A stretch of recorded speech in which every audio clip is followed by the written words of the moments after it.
This evening's work session will be on parking and a report on parking. And this is Monday, December 12th, the Salem City Council. I believe that staff are ready, and we have a staff member, Cherie Walgren, to start. Welcome. Good evening, Madam Mayor and council members. My name is Cherie Wargren, Downtown Revitalization Member. You may recall on November 14th, Jim Bauer, Chairman of the Downtown Advisory Board, gave you a presentation during a work session on the work DAB has been doing on parking. This evening is a continued discussion on parking, and I'm very pleased to introduce Rick Williams, our parking consultant, who will be giving you an overview of the financial analysis he completed and be available to answer any questions you may have. Thanks, Cherie. Mayor, council members, it's good to be back. Thank you for having me back and giving me the opportunity to participate in your work session. To get started, the role here today, I know it's a work session, so hopefully we can get to the point where we're asking lots of questions and I can act as a resource for you. But we really want to begin by briefing you on the findings of work related to an assessment of your city parking garage financials. At the same time, we're not discounting the on-street system, and we'll talk about that, but we did a couple of assessments in working with the DAB, and then to provide you some recommendations, and then to answer your questions. Oh, good. Some key questions that we want to go over in the PowerPoint, and then for you to consider as well, is to understand what the real cost of managing your parking operations is. It's always good to know what it's costing you, and then be able to relate that to the revenues coming in. And so I think we took a lot of time trying to narrow down and say, what is the actual cost per stall to operate a parking stall in Salem? And then one of the things the DAB asked us to do was to look at revenue directly associated with parking as a revenue source, that being the parking tax and the parking fees that you charge in your system, and look at them and say, if we were just relying on those, would they cover the cost of the reasonable operating costs currently and into the future? So it was just to be say, could the system stand on its own? It was an exercise, but it was something the DAB asked because they wanted to be able to see that. Because there are, right now, as you know, and we'll talk about, there are other non-parking related sources of revenue used to underwrite the cost of parking operations.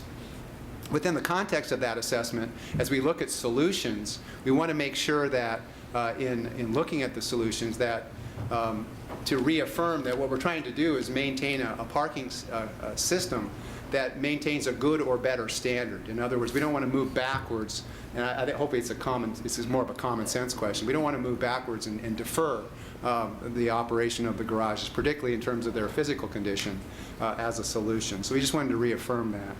And then within the context, now adding back in URA revenues and leasehold revenues, those other non-parking sources of revenue, do we want to continue to do that? After we learn about how the garages operate, what they cost to operate, is that a continuing source of ongoing revenue to support the operations of the garages? Just to context you, we looked at your system where it generates revenue. And right now that's just in the parking garages themselves within the parking tax district. So to give you an idea, there's currently 2,331 off-street parking stalls within the parking tax district. Those 2,331 parking stalls, generally the primary source of revenue is right here in average monthly permits, of which we sell somewhere in the range of just around 1,100 permits. That's the average. But that being said, your overall parking system is 3,592 stalls, which includes the on-street system as well. So your entire parking resource is 3,600 stalls. You have 2,300 off-street, and about, looks like half of that is actually generating revenue. On the revenue side, I think it's important to look at the sources of revenue we currently associate with the parking system. There's basically 4 key sources of revenue, 2 of which are what we would say are parking related, and 2 of which are non-parking related. So parking tax collections and parking permits and the interest associated with that, parking-related revenue. And as you can see, that represents somewhere around 70% of your revenue total. And then leasehold and urban renewal capital projects money, which represents the other 30%. Now that varies widely, as you can see, particularly in the fiscal year 10-11 budget, because we had some major repairs at Chemeketa, which kind of skewed the averages. So I think if you look at the averages, focus on 08, 09, 09, 010, that's sort of more the pattern. But we do have these periods when we get out of pattern, primarily because of the capital repairs to the garages. And we'll talk about how other systems accommodate capital repairs through a reserve fund as opposed to a reliance on a non-parking source. But permits are the largest source of operating revenue. Again, those 1,100 permits are very important to you right now because they generate about 40% or more of your revenue. And then about 30%, as I said, of your current revenue total is derived from non-parking related revenue. On the expense side, one of the questions that the DAB asked right out of the gate was, where are we in compared to other cities, both from a private sector approach in terms of our cost to operate and a public sector approach in terms of our cost to operate. So hopefully this isn't too detailed or confusing. I shouldn't say too detailed, too confusing. Right now, again, because of that hit on Chemeketa in 10-11, it's a little bit skewed. But again, if you look, basically, your general operating revenues are $1.4 million a year. Now, if you break that out per stall and compare it to other cities, I took two databases. One, there's a database by a firm, Walker Parking, very respected parking consulting firm in the United States, and they keep databases of operating costs for surface lots and garages around the country. And then I took my own comparables of garages that I've been associated with, both public sector and private sector, here in the Northwest. Try to give you a range of what it costs to operate per stall. Well, the first thing I'll say is that that number can vary widely because some garages, for instance, have more than one entry and exit. They have more equipment or less equipment, the size of the garage. So that's why I presented you a range, because it's really kind of hard to find an exact, dead-on, perfect comparison with Salem, because again, your garages are unique. Some garages are attended, yours are not attended. So that's why the range. With that being said, as you can see, the average cost to operate your garages, you're averaging about, if you averaged it, about $524 per stall annually without the impact of Chemeketa in fiscal year 10-11. With Chemeketa, it was $724 per stall per year. Now, as you can see from the database, the range for municipal systems is somewhere between $576 and $737 per stall per year. And then if you look at private systems, which generally do operate, I don't want to say more efficiently, but at a lower cost, is because sometimes they're not as overly concerned as maybe they should be about security. Sometimes their garages aren't operated at a standard above good. And there's a lot of other things as well. But even with the private sector, the average cost per stall per year, somewhere between $490 and $682 per stall. As you can see, my overall observation was there's variations and differences in some of your individual line items in operating your systems. But if you look at the two databases that we have nationally, your system falls within the range. Even on the 1 year, you fell on the very high end of the range, but the 1 year, 10-11, with the Chemeketa repair, if you averaged it across the 3 years, it's as I said, $724. So there's probably things we can do long-term in terms of efficiencies of expenses, but I think it's good for you to know that your system operates well within the standard of what is normal for operating a municipal parking system for garages. Then just to put the two together, as you can see, with operating revenues and your expenses, the system is slowly going into the negative. And we'll talk a little bit more about that. But I combined the two systems And you can see that the system is going into deficit, and that is even with the current leasehold and urban renewal commitments. Even in the year 08, 09, if you didn't have, for instance, the reimbursement, this would have been in a negative as well. So even though we showed a positive surplus in 08, 09, most of it was because the non-parking revenue was pushing the system into the black. But I think if the estimate over the next 10 years, the city's done a really nice job on its 10-year capital plan for the garages. I think it's very reasonable. But it's about $4.23 million is projected over the next 10 years to keep the system at that level of good or above. So we'll keep that in mind as well. Again, consultants' slides. I look at these slides and say, maybe I should have done this differently. But what I'm trying to do here is, first, we did 2 forecasts for you, and the DAB asked us to do this. One was to say, where is our system in terms of if we had to cover the expenses with parking-related revenue only, what impact would that have on the per-month cost of parking per stall in the downtown? And what I did is I took to give you an idea, this would be as if we spread the operating cost over all the built stalls. Now remember, we only have about half of them are actually revenue stalls.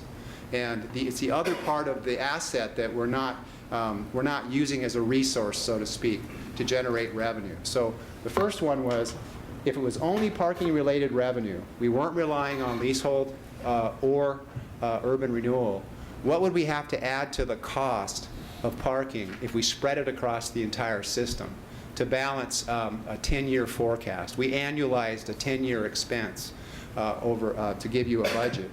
And what it says is that current revenues per built stall, that's the whole 3,600 stalls, 2,300 stalls, I'm sorry, 2,331 stalls.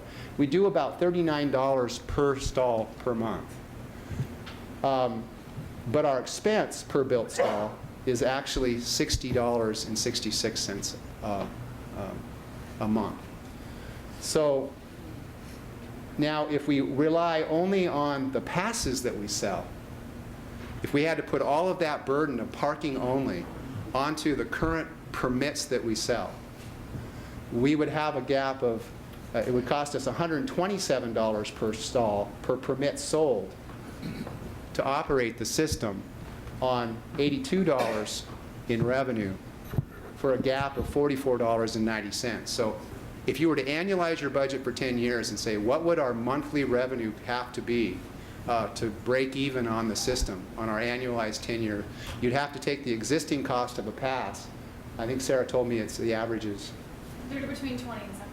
yeah, between $20 and $70, and take each one of them up $44.90. Now again, there's no leasehold revenue in there or urban renewal, but that's the gap between the ability of the parking system as it's currently formatted with parking taxes and permit fees to cover its own cost. In the second scenario, the DAB asked us to add back in leasehold revenue. Again, we took the urban renewal out. But what we found out is if we add leasehold net revenues into our parking fund fully, we would also want to add in all leasehold expenses. So we just couldn't take the revenue. We had to take all of the expenses and all of the revenue. And what we found out is that it's only about $89,000 a year in net revenue once we account for leasehold expenses. So as you can see, the bottom line, I'll just go down to here because this is really your source of funding now per pass. Again, the built stall was just a way to say if we were going to use the entire system as a revenue source, how to spread it. It helps us, the leasehold would help us, but we're still, you'd have to add about $38 per pass sold with leasehold to cover the operating expense of the system. I hope that made sense. That was kind of a complex slide, but that was, the DAB I thought was interesting to look at parking only and then add back what's the overall value of the leasehold to the fund. Which leads us to some of our recommendations.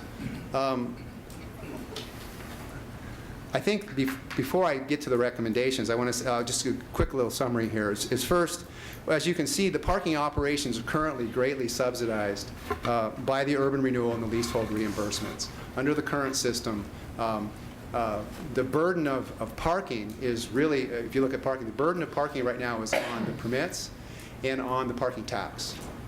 And then if we move forward, what it would mean was we'd have to continue to burden those two sources of income if we were trying to move to a system where the parking is more self-sustaining. Also, it's only a small percentage of the total system, 1,106 stalls, that's burdened with generating revenue sufficient to support the entire system. Because the other point is now we have to go back up to 3,600 stalls because some of the expenses that you're seeing in managing the off-street system are also expensive for operating the on-street system. And so, again, a small percentage of the total system is burdened with generating revenue sufficient to cover the entire cost of the system, as well as in the future it could be the parking tax as well. The burden is somewhat reduced with parking tax revenue, but it's moving potentially towards a situation that's unsustainable. If we only have the parking tax and we only have the permit system, then we either have to continue to rely on urban renewal, continue to seek leasehold dollars, and that just may be unsustainable over time because it takes away, for instance, urban renewal could be used for other downtown projects that would seek that revenue as well. So if the true cost of delivering the system were more broadly spread across the entire parking system, it's reasonable to assume that that would act as a modulator on increases in parking permits and increases in the parking tax. So then to the recommendation. And there's all different ways to skin a cat. And so we're hoping today that that's part of our discussion with you. We created, as you know, the 2006 plan that was adopted by Council had a number of recommendations. Many of them have been implemented through Sarah and Cherie's program. You could eliminate and phase out the parking tax and spread the entire burden of the cost of recovery to the larger parking system, again, using the 3,600 stalls as opposed to 1,100 stalls to generate revenue. That comes with a lot of discussion, and so we have to think that through. You could develop a fee in lieu option for new parking development in the downtown that allows a new development to buy out of their parking requirement and then use the unutilized portions of your existing garages as a way, so you could use the fee in lieu to help pay for the operations and actually use them as an asset where a new development doesn't have to build parking. But rather than give it away, you got to sell it. So that's what a fee in lieu is. But it would, again, another revenue source in terms of, but that's a parking-related revenue source. Expand the current on-street pricing program from Zone B, where you're currently priced in the Capitol Mall, and have an on-street pricing program, and think about expanding that into the Zone A, which is the downtown parking district. But all of this, all the bullet points above, and any other options that we might talk about today, we would say needs to come through a comprehensive stakeholder engagement process, and to have the educational effort and the input involved in understanding the quick summary I gave you about the simple financial state of the system and the ongoing financial performance of the system, and how that solution might better be addressed through parking management and broadening the revenue options. And then finally, one of the things that's really important that we learned, as you know, thank you, City of Salem, for allowing us to work with you for the last 5 years, but we've done occupancy counts for you each year since 2006. And the thing that's really interesting that we're starting to learn is, the first thing is Salem has done a marvelous job with their parking system in terms of its occupancies, because over the last 5 years, you're one of the few cities that we work with through the recession that's maintained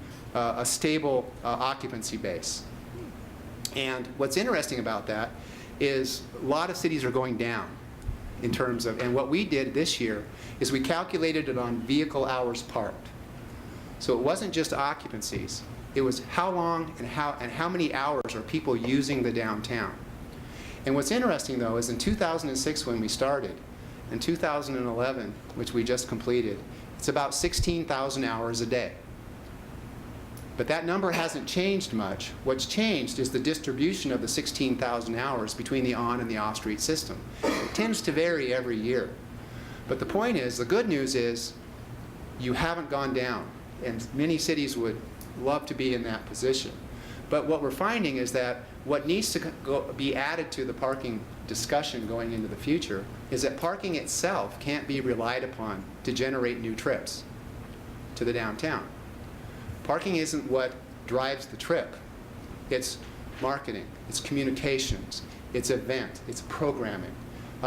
It's creating the vibe and the buzz about downtown Salem. And that's just sort of a new approach we took when we did the calculation of how is Salem really doing. Salem's doing good compared to other cities in this recession. You have not lost a single vehicle hour parked in 6 years. And again, given the economy, that's really good. But the bad news is you haven't grown anything either. And I think there might be an over-reliance on parking as the way to achieve that.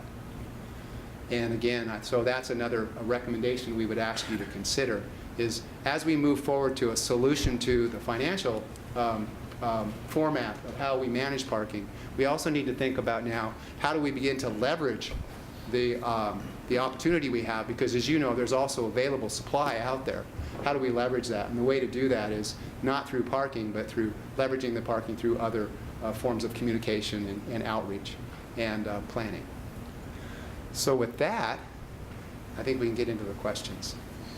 Okay, are there questions? Councilor Clausen and then Councilor Nanke.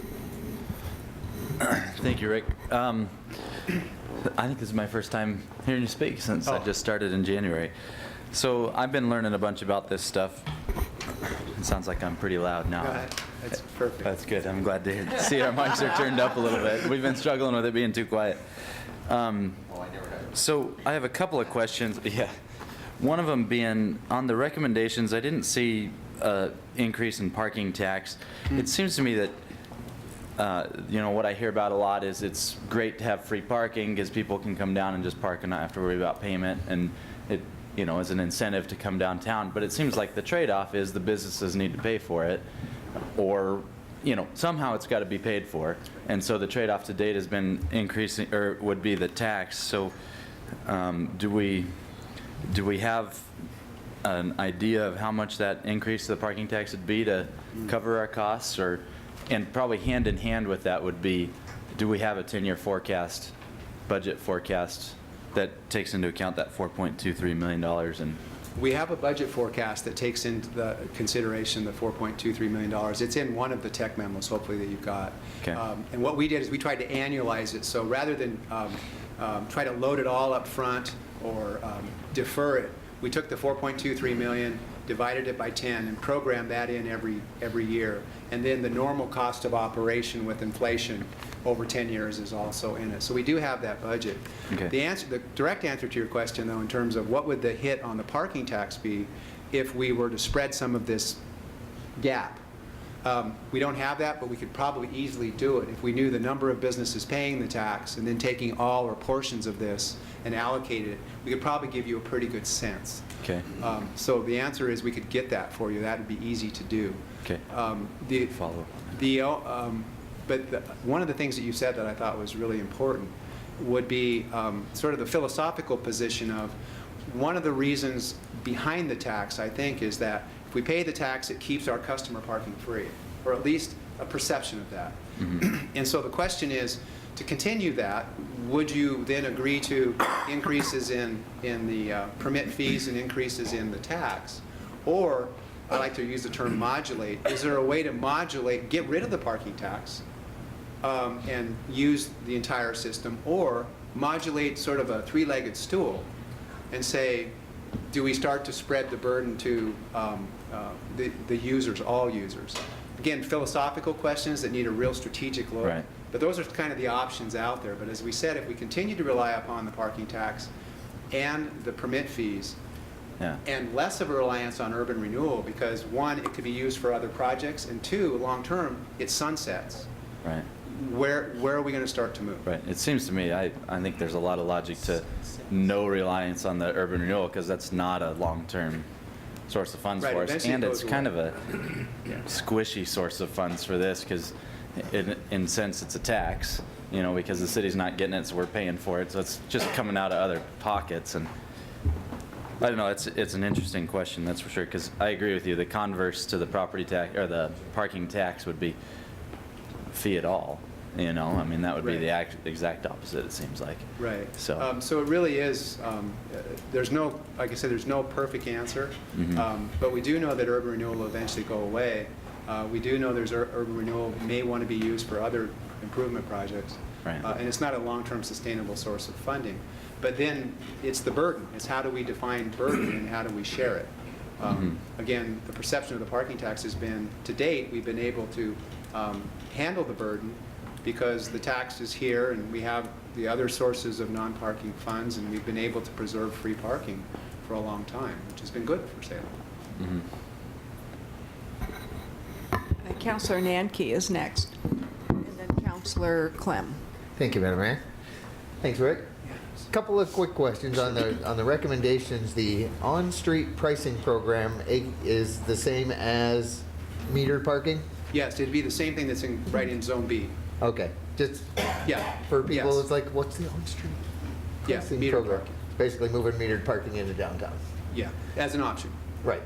The, and then back to this slide we were just looking at in regards to revenue per pass, or expense per pass sold and expense per stall built.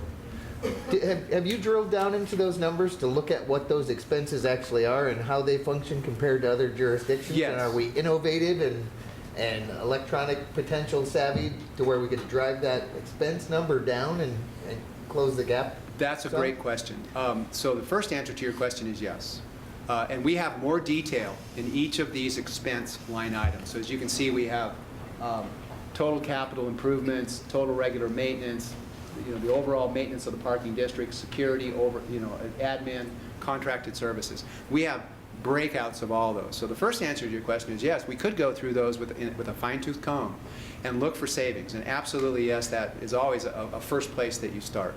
The level of analysis so far, though, has been just to this level, that within the realm of your comparable cities, you're doing pretty good.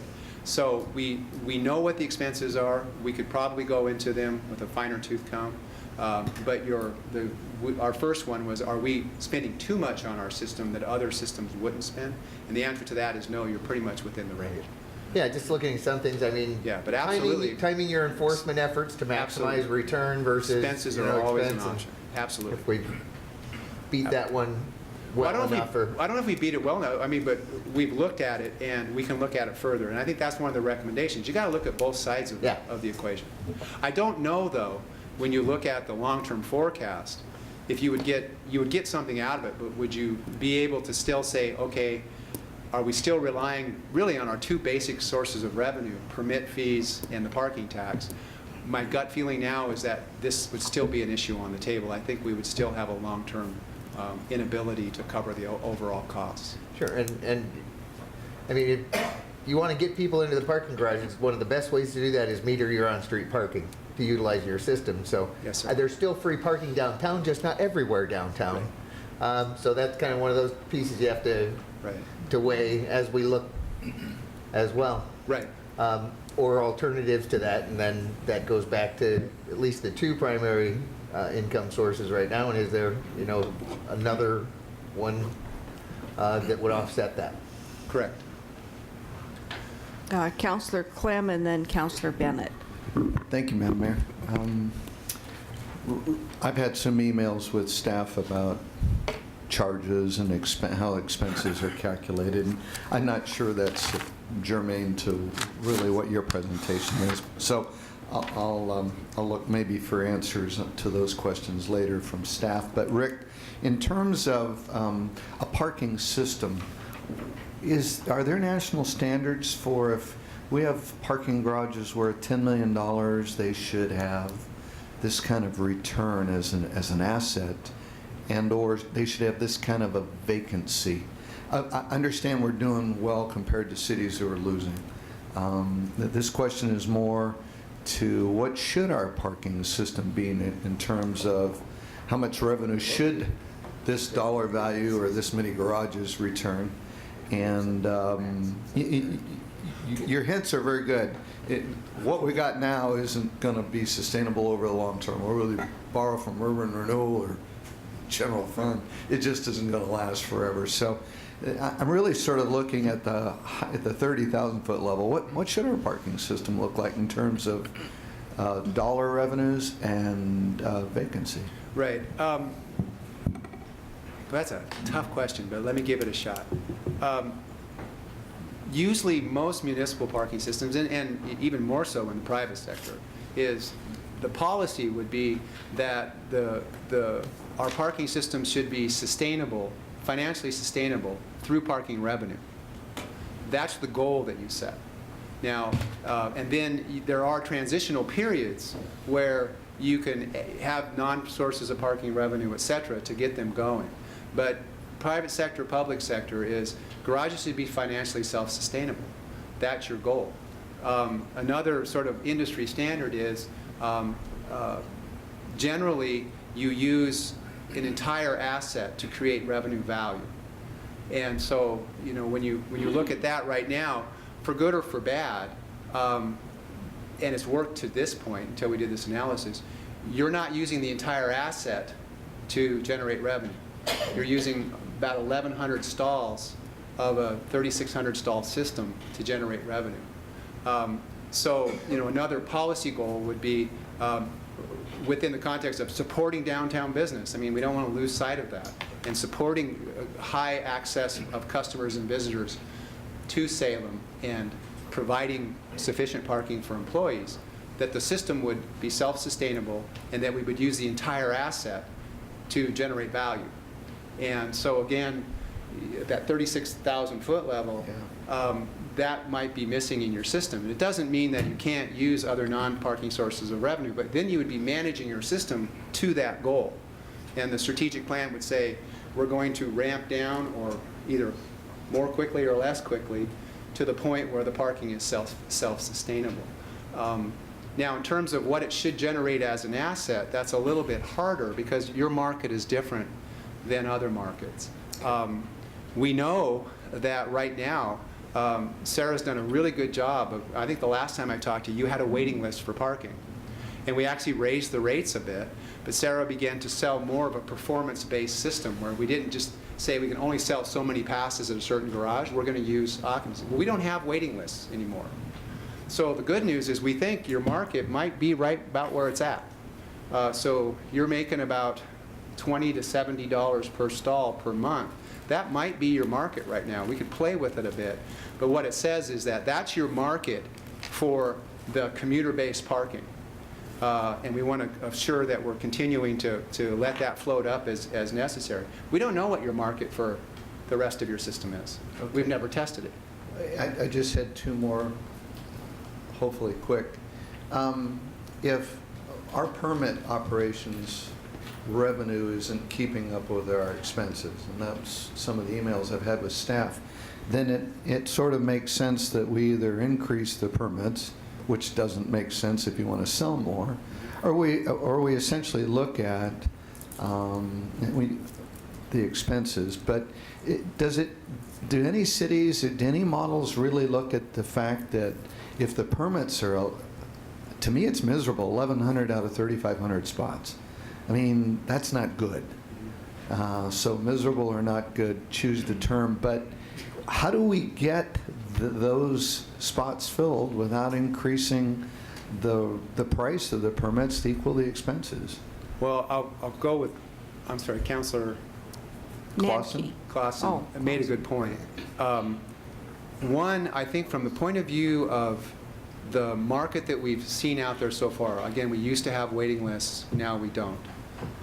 That says that the market for those who, you know, there's the employment base, there's the economy, but the market for those who want to park in the garage and pay for it has kind of been established. Again, we think it's between $20 and $70. What we don't know is how many people might pay if they weren't allowed other options, competing free with on the visitors. street. Right, and so, like Councilor Clausen alluded to, Ventura, California has an interesting model. They went to a system of paid parking on-street and kept all of their off-street facilities for visitors free. Their idea being to move more employees into their off-street systems. Generalize and take control of the on-street system and know to a high degree of certainty, you can never be perfect, that the on-street system is really being used exclusively by customers. Okay. Then, as their garages fill up and their lots fill up, they will move to a system of paid parking when those occupancy triggers, like the 85% rule, are tripped. Okay. So is it an effective strategy to get the system operating, employees here, visitors here?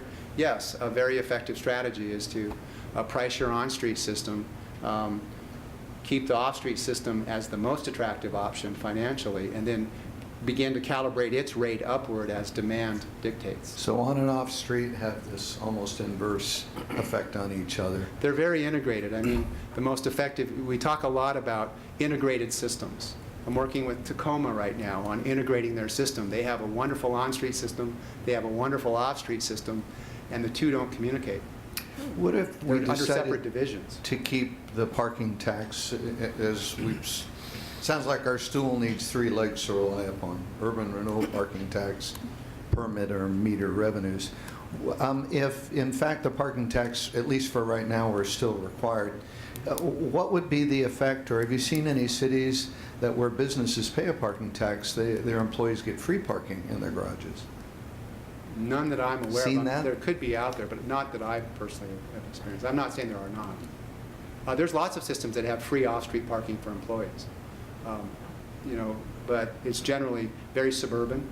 Well, it just seems like that Urban would be is not, urban is not, it would be the exception rather than rule. Oh, okay. In It just urban- seems like that might be an additional benefit for employers and employees for their parking tax dollars, because our revenues aren't keeping up with our expenses anyway, and we've got 2,500 empty stalls. What do we hold, who we hold them for? Right. For a market.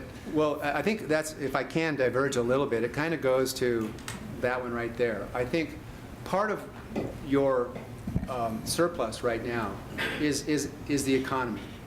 It's based on the economy. But I think also part of the surplus that we've seen historically, I told you over this 6-year period, is I don't think we've done enough to program trips to the downtown.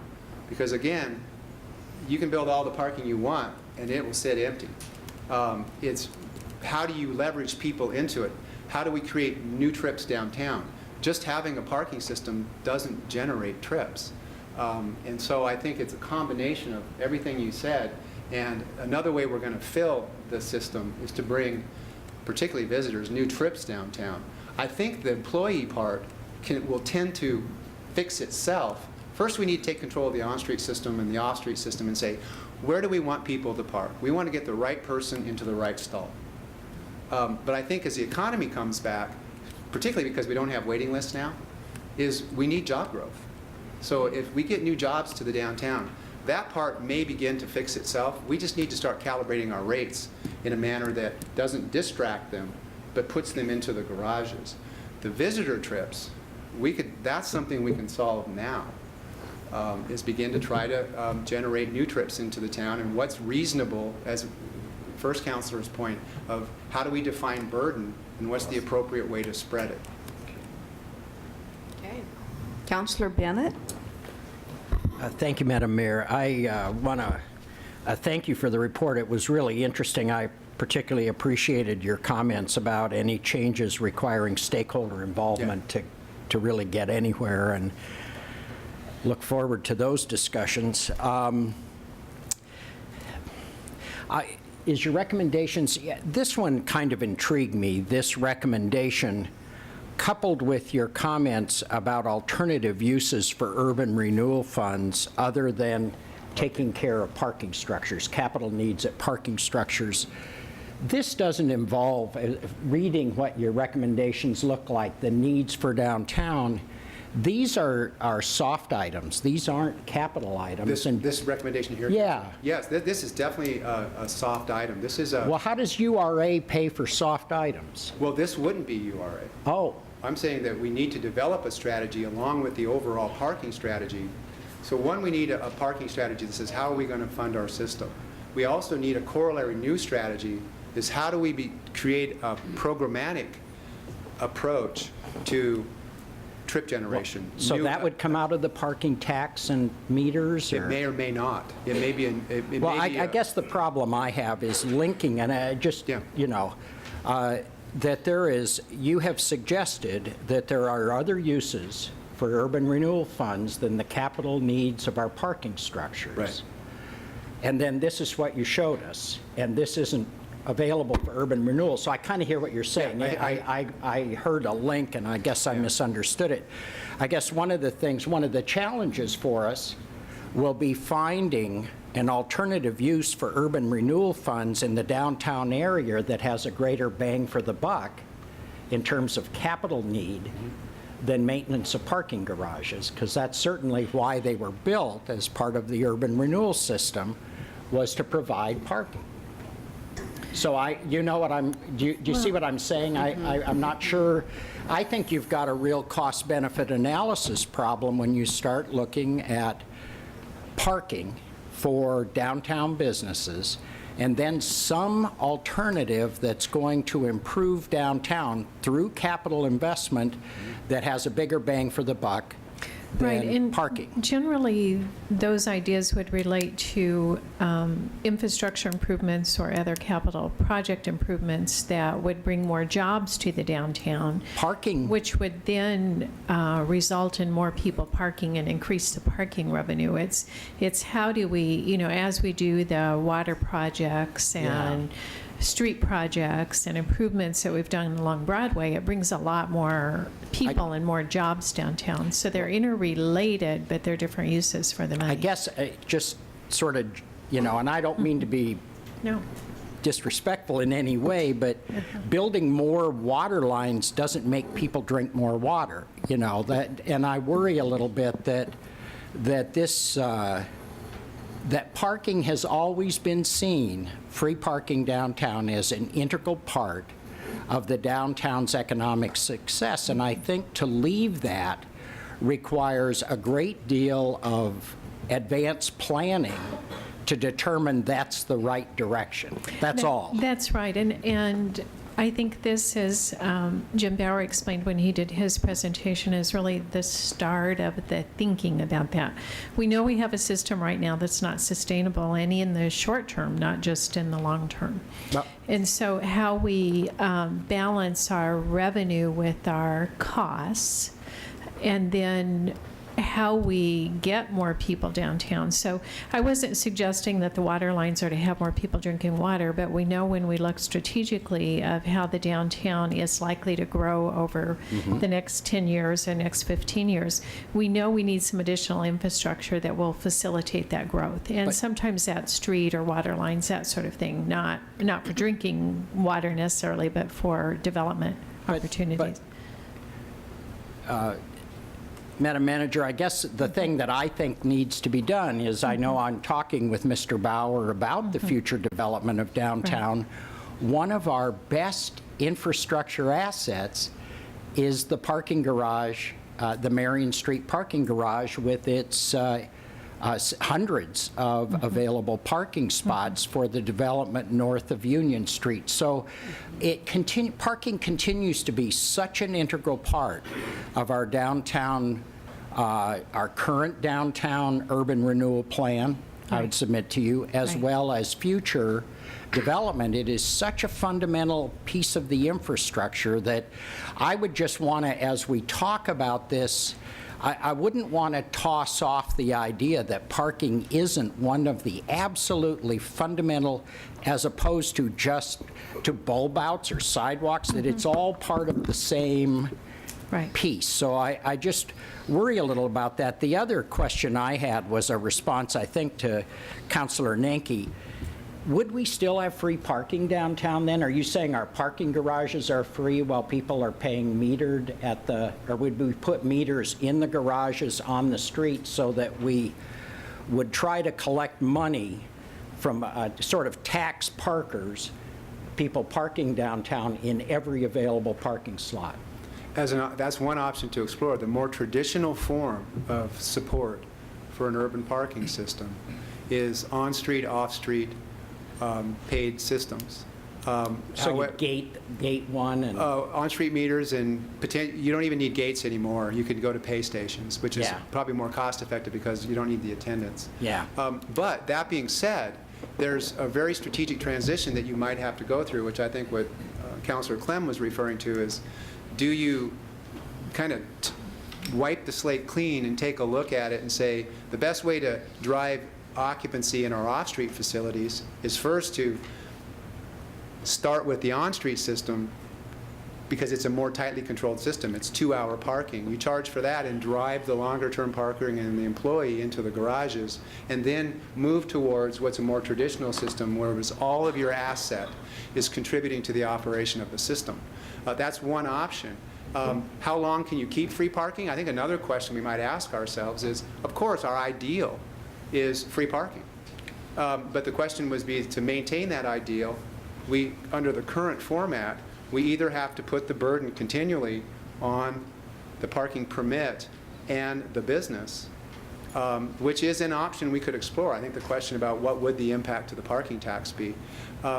But again, the existing format, I really love the first question, is we need to define burden, work with the stakeholders to do that. But traditionally, you would have a paid system using all of the assets. and Well, resources. but your sustainability model is always based on the idea we are going to somehow leave the urban renewal funds behind, and that they are an appropriate use of urban renewal funds does not include parking. The other, and I apologize, but it does make me smile when we talk about we'll start shutting down urban renewal districts. This is a 40-year-old district. There is no sign in any of our lifetimes this thing is scheduled to be closed down, because it's such an ongoing issue. So this is just part of the sustainable operation of a parking system for a downtown that has been under pressure from suburban development for 40 years. And it why- hasn't stopped. We've got them coming in Councilor Clausen's ward right now when Pac West, or whatever its name is, starts its Kubler Road development. I mean, this is an ongoing problem and competitive disadvantage for downtown. And I hear what you're saying, and you're really raising the policy question, is if council decided that we are going to use urban renewal funds for capital construction and capital maintenance, I guess we can, just capital construction of the parking structures or for parking, then is the parking fund sustainable for our costs of that system? And so that's what you're saying you'd like to look at, or what would it take to make that sustainable if we chose a different policy path, or chose a policy path to remain on the one that we're on right now, that those costs for capital are absorbed by the urban renewal area. Is that correct? Yeah, I understand. I mean, you know this. My ward is downtown. I'm not unhappy with the current system. Yeah. Okay, and I'm listening for adjustments. I mean, I've always thought we undercharge for some of our paid parking downtown, but we don't have occupancy problems. We don't have circulation problems and availability of parking either on-street or off-street downtown. If I read your reports correctly, things are pretty open. I go downtown every day, at least once a day, never have a problem finding a parking spot within a half block of where I'm headed. So I guess part of it is trying to figure out what it is the problem looks like, other than people want parking meters and want to hit the consumers of Salem just a little bit harder in the pocketbook, and that's how this feels. Right. And I think that Jim Bauer actually has some comments he'd like to make, and I'd like to be able to have him do that, because I think it's relevant to what Chuck is asking about. Thank you, Madam Mayor, Council. I know from our perspective, we did not go into this with any idea that we're looking for parking meters or paid parking in any way. And I said that to you the last time I came here, and I'm positive that that's not been our intent. I think our intent is borne out by some of this information, which is to get an understanding of what this looks like for the future. How we pay for this is really a tactical issue. what we want to do is one of the things that we have to start thinking about, I think, because these numbers, some of these numbers are not going to go away. They have to be fixed somehow. But it isn't about saying that it's going to be this solution or another. We don't know what that would be. And I think we are, I can't speak for everyone, but I'll give you my assessment of this. We have an asset that's worth $70 to $100 million. And we have a gap of the potential budget that's very small, really. So in many respects, how you describe this is, I think, very fair, in that we don't have a huge problem. But we're trying to, in terms of looking at it from an urban renewal standpoint, is understand the investment that we may have to make as an ongoing investment and understand how that compares to some of the others. Because back to the point that you made, which is a great one, if we don't know what this really is going to cost us, then how do we know what it is as an opportunity cost against some future project? And it's part of the reason we brought this up, is that we know that there was a gap between what we needed to do for the garages and what we were prepared to do funding-wise and organization-wise, and we didn't really know what it was. We just knew that it was out there. Now we're starting to get a handle on what that is, and we can't go in, look at just the expense model without understanding whether the parking is correct or viable or useful. We've come to understand that for the most part it's pretty good, but we need to understand what to do in the future. So this is, if the decision of the council is that this is a good use of urban renewal dollars and this is an ongoing part of this, then this is a fairly simple discussion. If it's not that, then it's much more complicated and it requires a whole lot of thinking. And we were very disciplined about not going to any solutions. That's one of the things that we're trying very hard to do. There are some members of DAB that want to come in here and say, here's what we should be doing. We're trying not to, as a group, do that. We're trying to give you good information and have information that we could look at and say, okay, we understand what these things, we understand, for instance, what the levers for revenue are. We understand what the triggers for expenses are. Those are just tactical means. Okay, we have about 4 minutes at the very most, and I have 4 people who want to speak. Councilor Bennett, are you okay to yield? Be quiet, yes. Okay. Councilor Nanke, and then Clausen, and then Clem. Thank you, Madam Mayor. Okay. And be mindful of time, Yes, please. we had Okay. key questions on the front of this. Do you want an answer on them? And how do we get that answer to you, if not part of this work session? Thank you. Yeah, because the key questions were to you, weren't they? I don't know how to answer that question, Counselor. To be able to get your input onto each of those questions would be absolutely fantastic. I think we need to weigh in somehow. Yes, somewhere. Mr. Wells. I think you've given us a lot of feedback. This is the second in what we think are going to be 3 work sessions to give you information, and it will be coming back and digested with the DAB. They haven't yet completed their analysis, and so I think this conversation and the feedback that we've been hearing is good. Good feedback. Would you agree, Jim? Is that absolutely? Yeah. Okay, Councilor Clausen, and then Councilor Clem. So I appreciated Councilor Bennett's comments, because I agree that the URA building parking stalls is huge. I mean, that's a huge purpose of it. I think where I'm a little confused is I keep hearing, like, on the question, do we want URA to cover the cost of capital improvements? But I hear capital improvements, and I keep hearing them in context of maintenance. Yeah. Are we talking maintenance, or are we talking new construction of parking stalls? Because that makes a lot of sense to me, but Operating we costs should and be, maintenance. we should be, but seems like we should be budgeting that going forward, URA builds it and we maintain it. That's what we do with every other URA fund in the city. So that's where I'm a little confused, and that's not something we answered tonight, but that is, that's where I get a little bit of heartburn, is it seems like we should be able to maintain this in longevity without the URA. I think Mr. Wells can answer that quickly. Excellent question. John Wales from Urban Development. With the reference to the urban renewal funding needs to be kept in the context that urban renewal funds are for capital projects. We cannot use urban renewal monies for maintenance. If a project gets, or a facility gets too deteriorated so that it has not been kept in adequate state, that it may require a capital project to come back, yes, an urban renewal funding can be used. And that is a very important distinction to be remembering in all this. And it gets back to the very central question, which the DAB and Rick has raised. What standard do you want to keep these garages at? Is it in good condition, or is it something less? Yeah. If it's something less, it may qualify for funds. But Well, and I, for one, think we should be budgeting to maintain these things to where they don't deteriorate to be a capital fund project. But I would be interested to have coffee with Councilor Bennett, because you've got a lot more history and perspective on this than I do. So, anyway, that's my thoughts. Okay, Councilor Clem, and then we're going to close this work session. Thank you, Madam Mayor. I've agreed that URA funds are for capital improvements for parking structures make sense. I would agree with Councilor Bennett that I don't know that there's a problem there. The problem that I'm trying to understand, and I think it is a problem, we have 3,500 stalls and 1,100 of them are being rented. So something's not right there. That, for me, is the problem. It isn't about putting meters on the streets.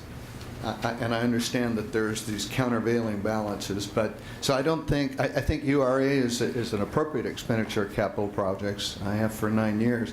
I really think the question of, we built these things, what are we going to do with them, really needs to be looked at by, obviously, involvement from the downtown ward councilors and an appropriate stakeholder group outside of the DAB. So when we see the next work session, maybe some staff thoughts about how that process goes forward would be appreciated, so we can finally end having work sessions. All right, thank you, everyone. We appreciate this input, and thank you, Mr. Bauer, for being here, and Mr. Williams. We appreciate the information, and we'll see you again at our next work session on parking. Thank you.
Call this meeting of the Salem Housing Authority to order. If the city recorder will call the roll.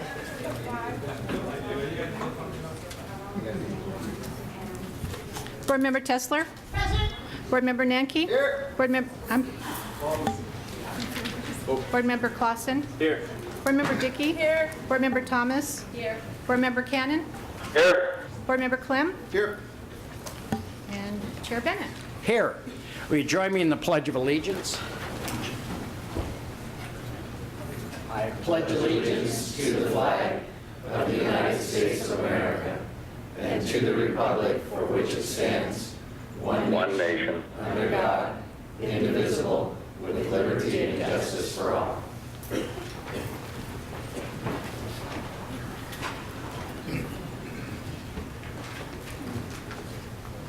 No, I don't want to download right now.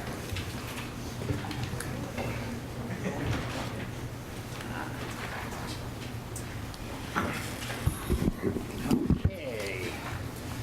Come to our point in the agenda for public comment. I have Rick Stuckey signed up. I've heard of him. Heard of him too. Hello, Rick. Good evening. If you'd give your name and address. I'll do that. Rick Stuckey, P.O. Box 1711, Silverton, Oregon. I'm here to talk about Housing Authority Item 3.2E, the Homeless Veterans Voucher Program that you'll be assigning to the Salem Kaiser CDC. I also serve as the president of the Salem Kaiser Community Development Corporation.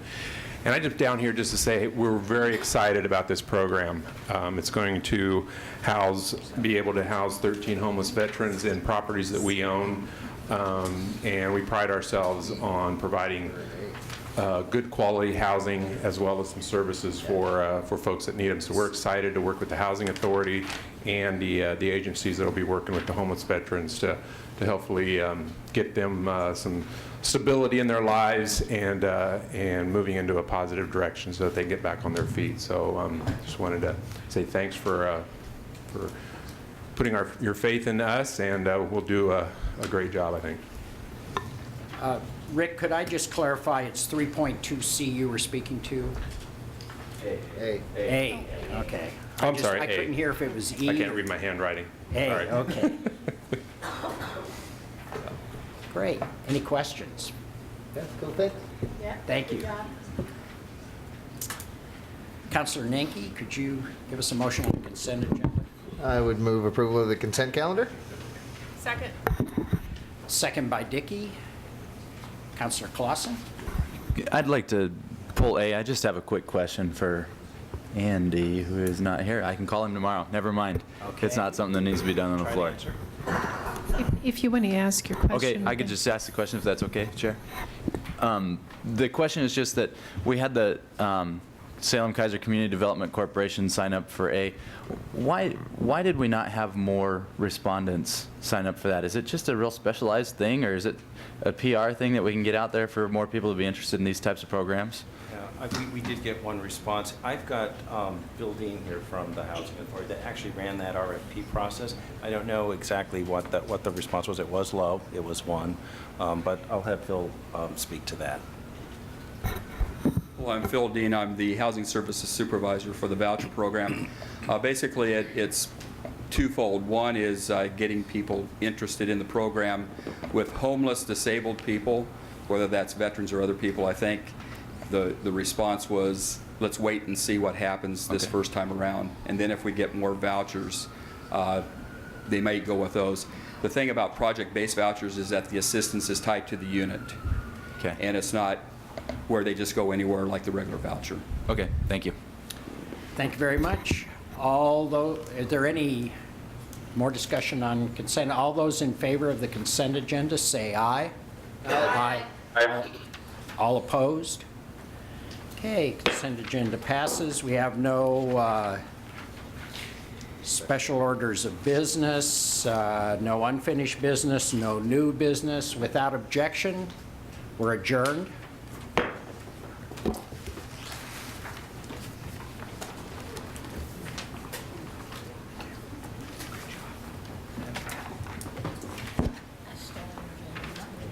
Oh, no, I just grabbed them for the neighborhood association meeting. So that I have the fly sheet with them too.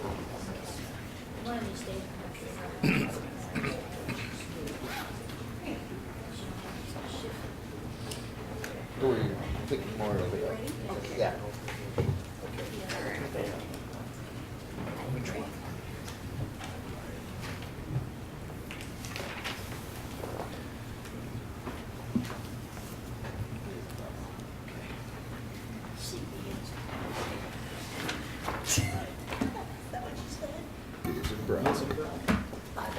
All right. We'll call to order the meeting of the Urban Renewal Board, the Urban Renewal Agency for the City of Salem. This is our meeting for Monday, December 12th, 2011. Would the recorder please call the roll? Board Member Bennett? Here. Board Member Tesler? Present. Board Member Nanki? Here. Board Member Clausen? Here. Board Member Dickey? Here. Board Member Thomas? Here. Board Member Cannon? Yes. Board Member Clem? Here. Chair Peterson? Here. I don't see that we have reports of boards, commissions, and committees. Is that correct? That's correct. None of those? All right. Do we have anyone signed up for public comment? No. All right. We'll move on to the consent calendar. Member Bennett? Thank you, Madam Mayor. I move the consent agenda with the following: polls 4.3B by Board Member Clausen. Second. It's been moved by Member Bennett and seconded by Member Nanke to accept the consent calendar with the exception of the item 4.3B, which has been pulled. Is there discussion? All those in favor say aye. Aye. Aye. Opposed, say nay. Motion carries. All right. Counselor, let's see. 4.3B. Counselor Bennett, Member Bennett or Member Tessler, did you want to speak to that poll? Oh, Counselor Member Clausen, thank you. I move staff recommendation. Second. It's been moved by Member Clausen and seconded by Member Bennett to move the staff recommendation. Is there discussion? Yeah, I just had a quick question for staff on it. First off, though, too, I wanted to thank DAB for their work on this. This is great that they've put as much time and effort into this. I hope it turns out to be a great program for downtown. Just a quick question was on the soft costs, because soft costs and hard costs are directly associated with capital improvements. Is there anything that says that they can apply for and just receive just the soft costs, which would be the design and all that kind of thing, and then if they didn't follow through with construction, what would happen? That's a really good question, and considering the project concept, the project proposal, I guess I'm thinking through if we get a project in and it's selected, in order for it to move forward, we would have the conditions of, you would have to have permits. I mean, you would have to take it all the way. Our funding probably wouldn't start until we had some certainty. We typically don't do the pre-dev and all the soft costs without knowing where we're actually going to receive the benefit of a given project at the end of the day. We've never done it that way so far. Okay, I just want to make sure we have recourse to make sure that the project follows through. I just hate to fund design and not construction and not get anything for it in downtown.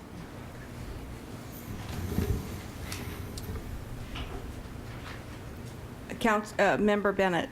Thank you, Madam Mayor.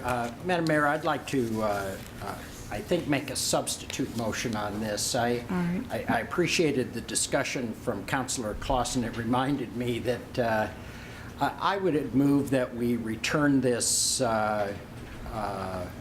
staff report to the city staff for further action, and I'll discuss some of the issues that I think are at stake here, if I have a second.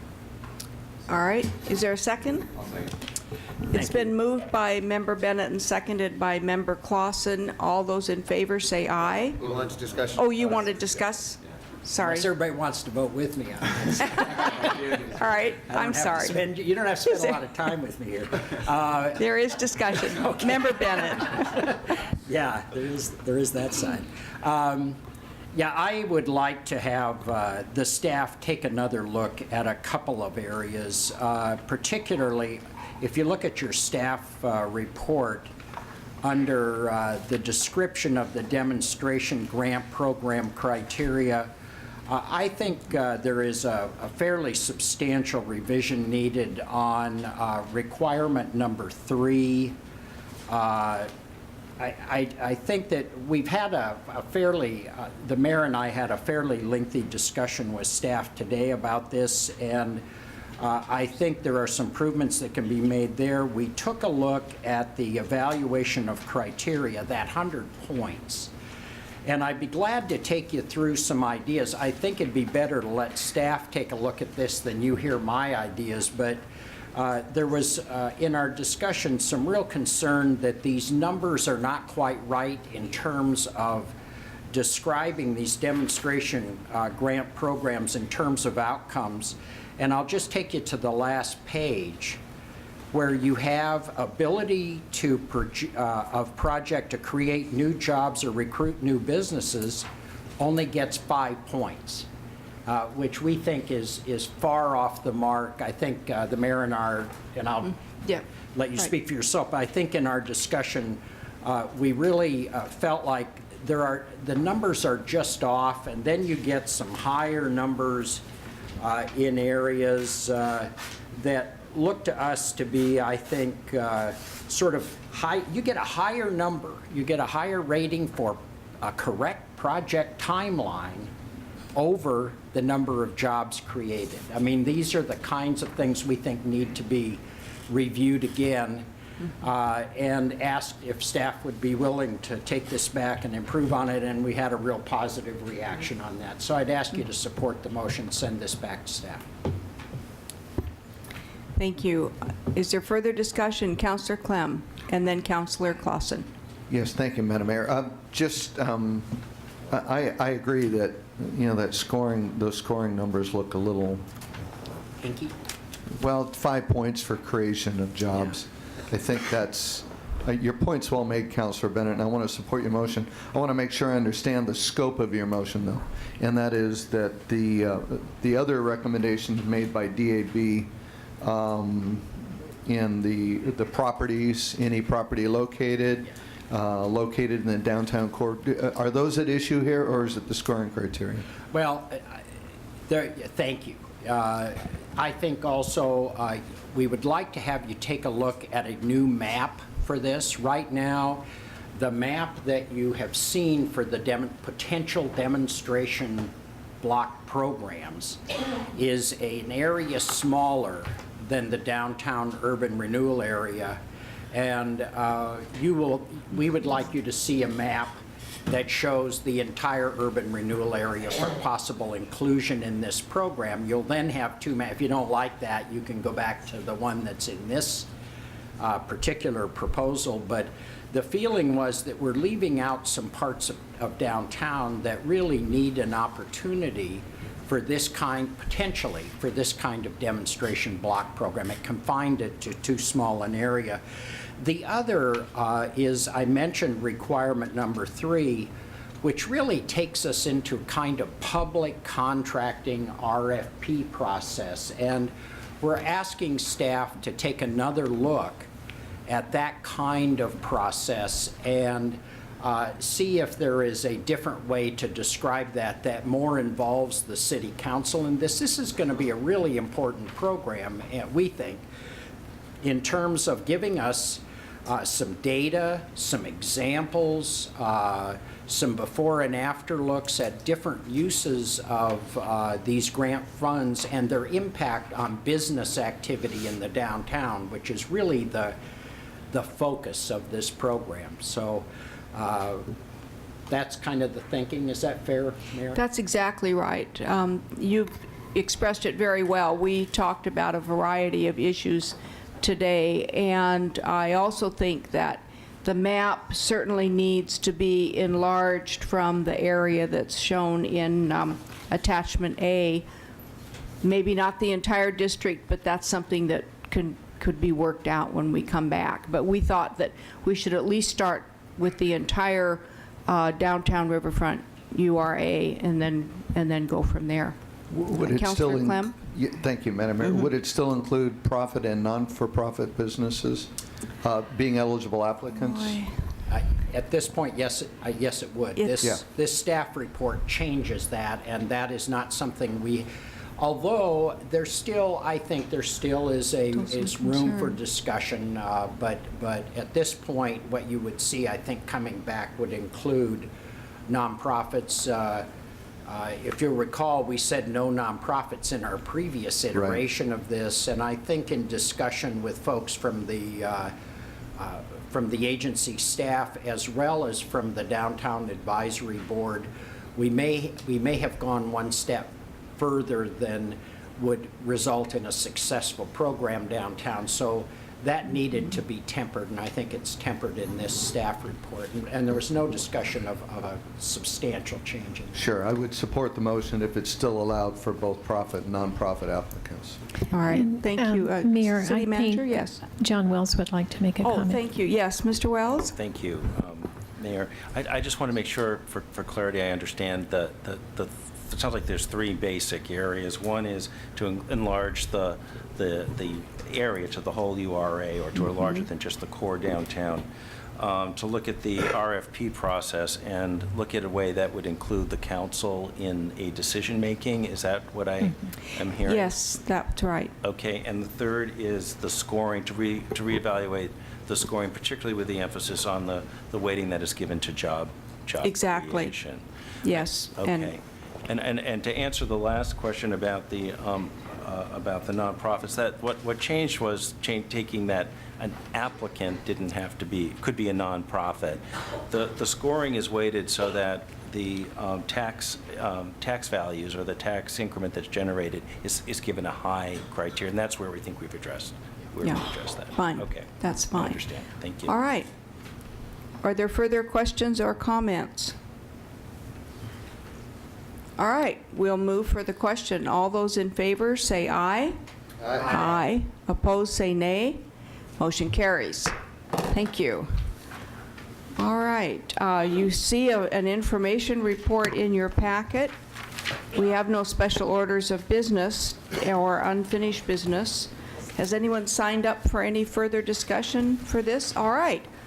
Seeing no other business for this, we will adjourn this meeting.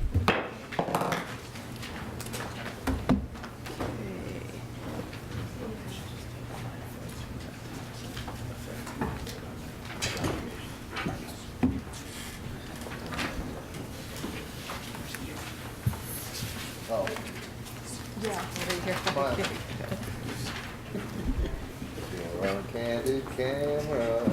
We're ready. Okay, we're ready here. Whoops, almost ready.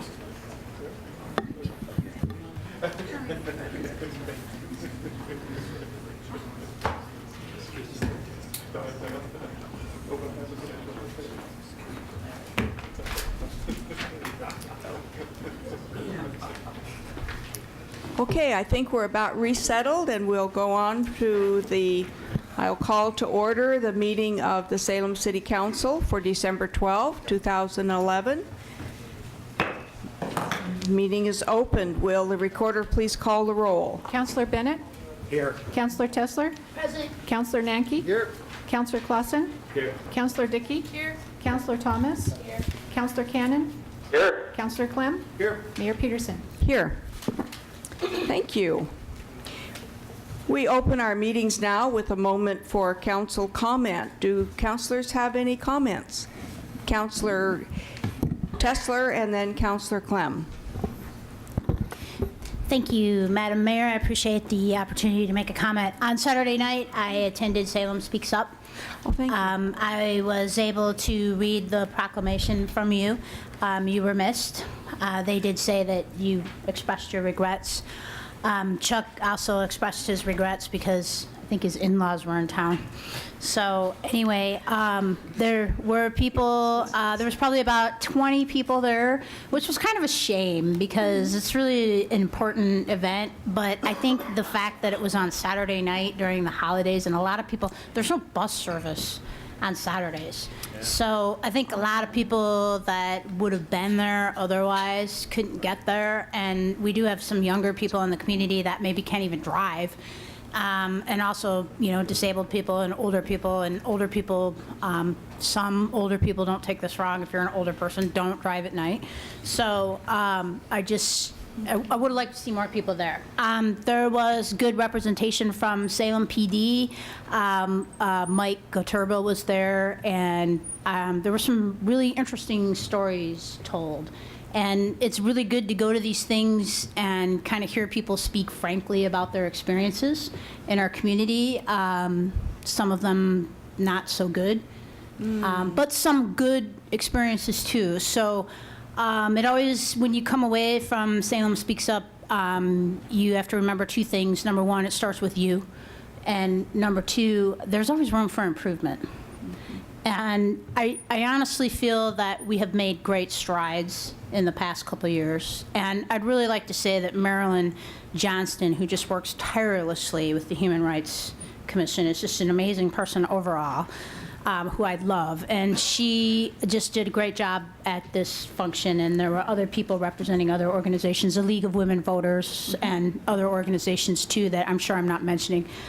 But anyway, next year, please do, if you can make it, put it on your calendar and check it out. It was also on Human Rights Day internationally, which is December 10th. And make sure to try and check it out, because it's a good thing to go to and attend. So I just wanted to say that I attended that in my ex-Ward 2. Anyway. Thank you very much, Councilor Tessler. Was that recorded? Does anyone know, was that program recorded? It usually is, so did you notice? Oh, maybe not this time. I don't think it was, and I also noted that the Statesman Journal was not in attendance, but there was the Parade of Lights, which I'm sure was more newsworthy, or other things going on. So, all right. Thank you. Councilor Clem. Yes, Madam Mayor. Earlier tonight, we pledged allegiance to the United States flag. It was an absolute, overwhelmingly emotional event, which happened this last Thursday and today out at Salem Airport. Our own troops came home from Afghanistan. 45 arrived on Thursday afternoon, and then another 71 arrived today at 14:51 hours, and they're all home. And a friend of mine was the battalion commander, took them to combat and brought them back all safe. Obviously, condolences to the families and friends of the lost soldier from Kaiser. Yeah. But there are our troops are home, and it was pretty overwhelming to see the families reunite with their men and women soldiers. The last person off the plane was the battalion commander, and he was the last one to get to see his wife once he made sure all the other families were reunited. So what you may have read about in the paper has occurred. They're back home. Now we got to take care of them. So thought I'd get you a report about what's going on with that. Councilor Clem, I appreciate that, and I also appreciate the column that you had in the Statesman Journal this last week. I thought it was well written and an important message for the community. Thank you for writing that and submitting it to the paper. Thanks to the Statesman for covering that. Yeah, thank you. Other councilor comments? I have oh yes, Councilor Nanke. Just a quick one, since this is our last meeting of the year, to wish everyone a Merry Christmas, Happy Holiday season. And we can't do anything bad if we're not here. So. Wait a moment. I'm not sure how we're supposed to take that. Well, I'm glad we are here.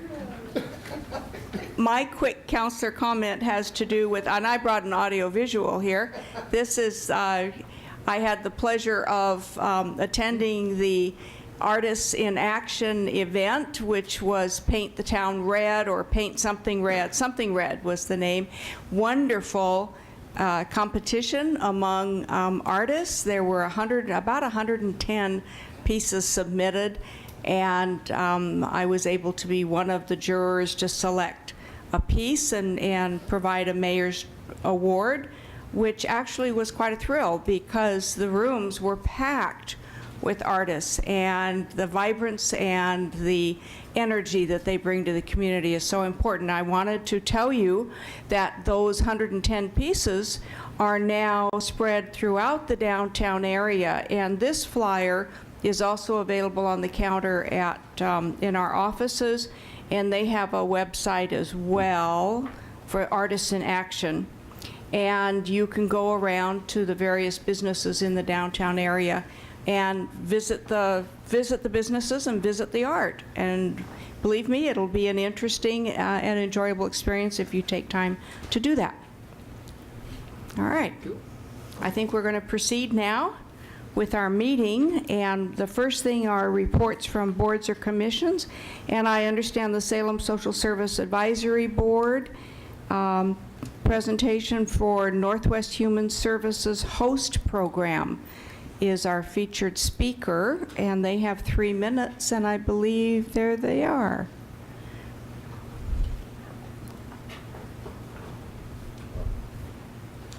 Welcome. Please introduce yourselves, and at the end of 2 minutes, the amber light comes on, and when your time is up, the red light comes on. Welcome, ladies. Thank you. Good evening, Madam Mayor and council members. My name is Verena Wessel. I don't have a voice tonight, so I'm the program manager for the HOST, the Northwest Human Services HOST Youth and Family Program. I'm here this evening to extend our thanks for your ongoing support and to encourage you to continue that support. With me is Jessica Munoz, who's our program shelter coordinator, and she's going to go ahead and give our presentation. Thank you. Thank you. So I kind of got thrown into this. I'm just going to go with Can it. you please speak into the microphone? You may need to adjust it a bit for yourself. Okay. Okay, come. Okay, so according to the Marion County poll and homelessness, Marion County ranks 10th out of 36 counties for the population of chronically homeless. And somewhere in the neighborhood of 3,120 runaway and homeless youth. The current exact count remains unknown due to the population is continuously fluid. The HOST program is comprised of 3 key components designed to serve homeless and runaway youth between the ages of 11 and 24. Our basic center shelter, transitional living supported housing, and our outreach. Those city funds specifically support the basic center. It is important to note that the 3 distinct components provide a safety net and continuum of services designed, to address the needs of the youth at pivotal stages. The basic center is 24/7, and we can house up to 9 youth at a time. Last year, we served 187 youth, 121 from the Salem and the outlining area. And they were able to access up to 21 days of shelter, and I want to say or longer, depending on whether there was a safe exit. The primary goal is to coordinate safe exits, preferably family reunification, and extended family if it's an option. We provide family mediation, crisis intervention, case management, life skills training, advocate and access medical care. For exits, if they don't have a home to return to, we work with like DHS or other services. 95% of the kids leaving the shelter experienced a safe exit, and 88% of those reunified with family. Our transitional living program is designed for runaway and homeless youth 16 to 21, faced with the reality of not having a safe and stable situation which they can return. These youth must learn to live independently before they have had time to develop the skills to do so successfully. Often referred to as TLP, the youth are supported to gain life skills necessary to maintain independent living. They're required to participate in volunteer activities that benefit the community. They must be looking for work and engage in school, whether graduate or complete their GED or start college. The program allows... Yeah. You can go ahead and finish your sentences there. Allows the youth 18 to 21 months at TLP to help them identify their goals for the future and develop a plan that will allow them to reach those goals. Wonderful. Thank you very much for coming. Let's see if we have some questions for you from counselors. I saw some hands. Counselor Clausen and then Counselor Nanke. Well, I wanted to say thanks for your services. I've known of a few cases that have gone through HOST, and it's been a great situation for the kids and the families involved, and it was great counseling that was involved in the whole deal. It was amazing. I'm glad you guys are there, because it's a big need for our youth in the area, for sure, to have a place to go if they need to. Heaven forbid they need to, but if they do, that's great to have that option. Thank you. Counselor Nanke. Thank you, Madam Mayor.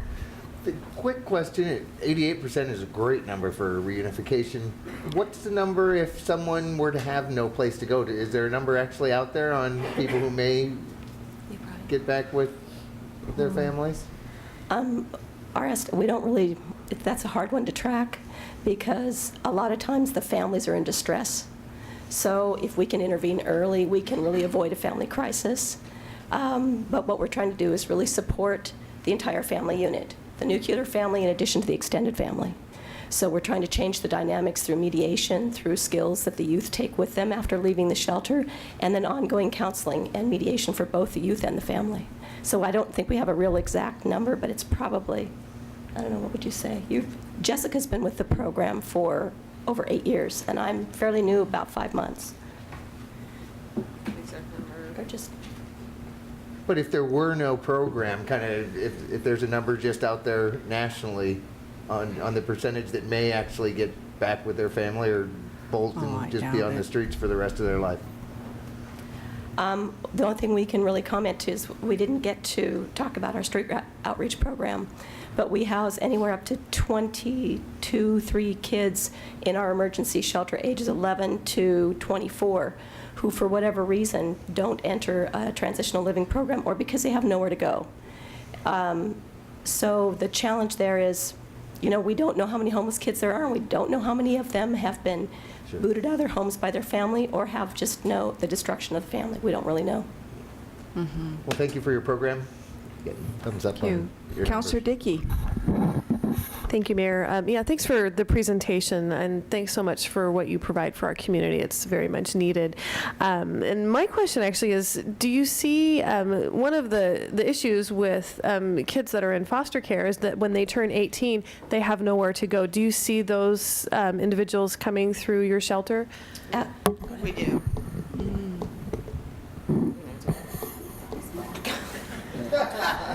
Sorry, it's kind of a Laurel Hardy. I lost my voice yesterday, and so it was always Murphy's Law. We see a lot of those kids. We try to, with our transitional living program, we have spaces for up to 6, and a lot of times we do get those kids. Right now, we actually have a young mother with a 2-month-old child, and she's too old for some of the other programs out there, and yet she doesn't have enough money to find any other kind of place to live. So it's a real challenge for us, and that we're not really set up to have ambulatory children in our programs. But yeah, we do see them, and we try to, as we said, our focus is either education or a job. And we're finding that by doing some mentoring and pairing them with businesses, we've got youth able to, make a connection in the community and maybe find a job. And that's really the key when they are over 18. That's wonderful. Well, thank you very much. We appreciate you coming tonight, and particularly I hope that you feel better and you regain your voice. And is it Jessica? Yes. Jessica, thank you for coming on the spur of the moment. It's never easy to be called in at the last minute, but you did a fine job, and we appreciate the work that you do also in the shelters. Thank you so much. Thank you. Thank you. Thank you. All right, our next thing is that we have public comment, and we have 2 people signed up for public comment, Rick Stuckey and Ida Lafke. So if they would each make their way or be prepared. Mr. Stuckey first, give your name and address as if we didn't know you. I feel like I should say Counselor Stuckey. No, thanks. Welcome. No, thanks. This is a triple header night. I remember those days. Yeah. So I will keep it short. Back. Again, my name is Rick Stuckey, address P.O. Box 1711, Silverton, Oregon. I'm here representing the Salem Kaiser Community Development Corporation again. I've served as the current president of the organization. And this is our 20th year serving the city of Salem. Wow. And I've been on the board for, I think, 18 of those years. And I'm here to speak to item 7E, which is an informational item. And I'm here because, as I look around here, I see a lot of familiar faces and old faces. And it comforts me knowing that the people that I see that I recognize, you're in good hands, and the city of Salem is in good hands. And one of the things I always appreciated when I served on the city council and planning commission, neighborhood associations, was working with city staff. And they're some quality people. And we have been working with John Wales and Rita Peck and Andy Wales to get a successful project going for workforce housing, which we were just missed out on this last year. And so we've worked with them, and this is to reserve some home funds for the upcoming cycle so that we can get that that commitment, because that's basically kind of why we didn't get it. We just didn't try to have a strong enough commitment. And it was a timing issue, basically, with how it came to you folks. So we appreciate working with staff on this, and we like to think, I want to brag a little bit about our program since I've got a couple more minutes, that we're a housing organization, but we refer to it as Housing Plus. Because one of the things we do is we do provide services, for the families that live in our units. And one of the things I'd like to mention is that we provide a opportunity for our families to save money through an individual development account, which is a matching savings account. And in this past year, we've had 9 people, I don't know if you want to graduate from that program, I don't know, but use those savings. We had 6 of them that used those funds to go on to higher education, whether it's community college or college, or open up a small business. We had 4 of the individuals also who used those funds to place a down payment on a first-time home. And so, those are some really exciting things when we see those happen. The other thing, we're starting a new pilot project at one of our units. We're calling it the Ranger Program. I made him promise not to call it the Ranger Rick Program.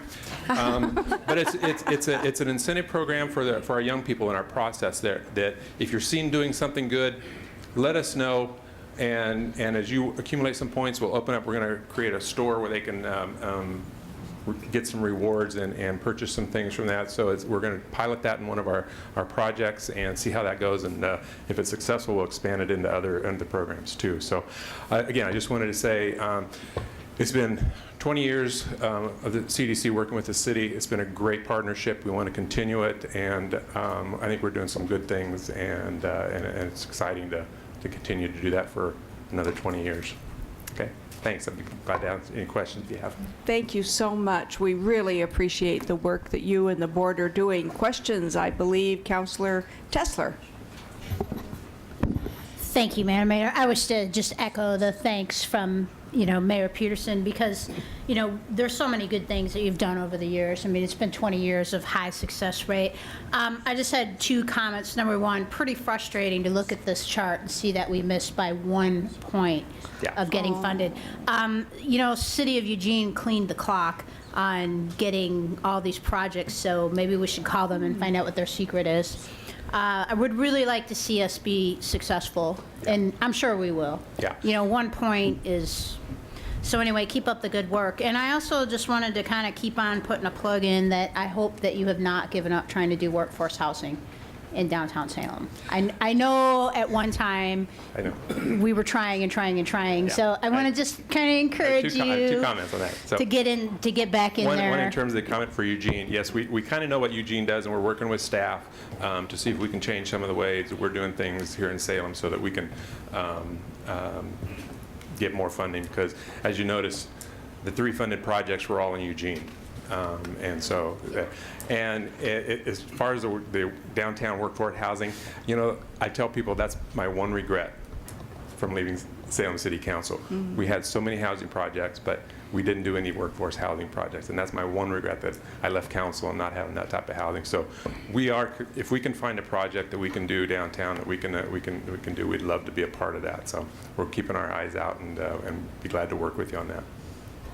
Wonderful. Thank you so much. And I would like to say also a sincere thank you. He's not here this evening with you, but Chuck Fisher, your executive director, just does an outstanding job. Does a great job. Has been willing to serve on our Housing Needs Assessment Committee, and again, he and you and others from your organization do so much to help us understand the needs for housing and make housing possible. So thank you. Okay. Thank you very much. Mm-hmm. Okay, our next person to speak is Ida Lafke. Welcome. Thank you. Ida Lafke. I reside at 429 Court Street Northeast. I am here tonight representing Marion Park LLC in regards to the Marion Parkade lease agreement extension request. In your original packet that you have, there is a letter dated November 4th. And then tonight, was passed out to you a letter dated December 12th. It's actually my outline put, for me to follow, but put into a letter to you. That was just a little easier to put it. And if you could take even a minute of the time I'm allowed to speak and look over the item passed out to you to go along with the November 4th letter, I'd appreciate that. And while you're looking over that, I just have to say that this is an excellent project. You see a lot of things come in front of you, and you make a lot of decisions. And I believe in this project, and I believe that it deserves the extension. I believe that it deserves that extra time. It is also, I will point out, to a great opportunity for jobs and housing, which has continued over the years, even through hard economic times. A desire and need for revitalization and underutilized areas of downtown. And it stands away as a project that's different from even some of the other projects either I have done or as my team has done, et cetera. And I ask you to review what I've put in front of you this evening and to approve the extension, the first extension request we've asked for this project.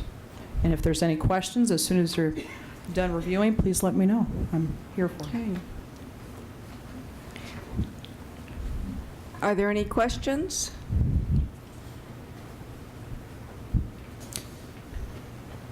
I don't mean to jump the gun here, so we'll give people time to look. No, that's quite all right. There is you might not have in front of you the original lease agreement and the attachments of the feasibility studies, but certainly that is available to the city. I brought the lease agreement. That's a lot to go through, but what I tried to do was pull it into here. But certainly, as you prepared for tonight, I'm sure you've looked over some of the materials generated in the past. Okay, any questions from counselors? All right, thank you very much. We appreciate your handout, and we appreciate you coming down. Thank you, Mayor, City Council. Thank you. Okay, we're going to move on to our consent calendar, and Councilor Bennett, would you also please discuss the additions, deletions, revisions sheet? Yes. And then the consent calendar. Thank you, Madam Mayor. I move the yellow sheet additions, deletions, and revisions addition to the City Council agenda. Second. It's been moved by Councilor Bennett and seconded by Councilor Nanke to approve the additions, deletions, revisions sheet presented to council. All those in favor say aye. Aye. Aye. Opposed say no. Motion carries. Thank you. Okay. And Madam Mayor, I move the consent calendar. Second. It's been moved by Councilor Bennett and seconded by Councilor Nanke to approve the consent calendar. Is there any discussion? Seeing none, no requests for discussion. All those in favor say aye.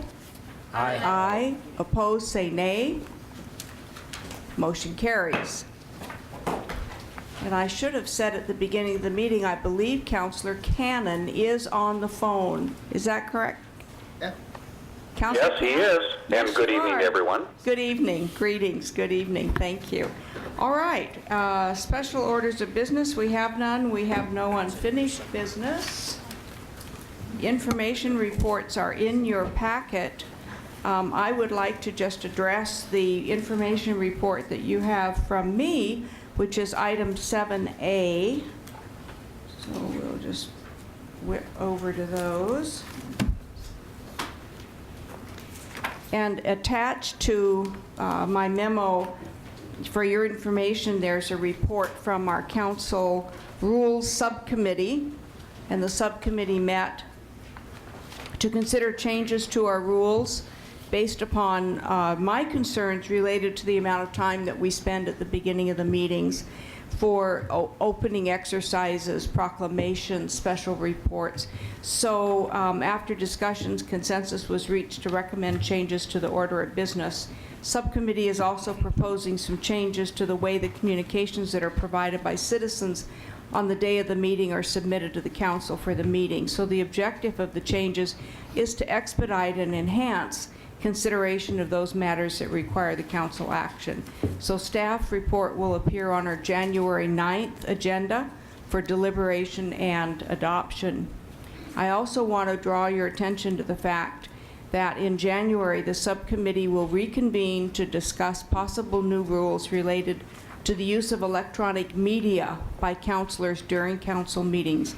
I'm concerned about the public perception and perhaps legal issues that may be created by this practice. So staff will alert you when the meeting is scheduled, so that any of you who have, any counselors who have information that they would like to provide input to the committee regarding electronic media at the council meetings will be able to attend the meeting.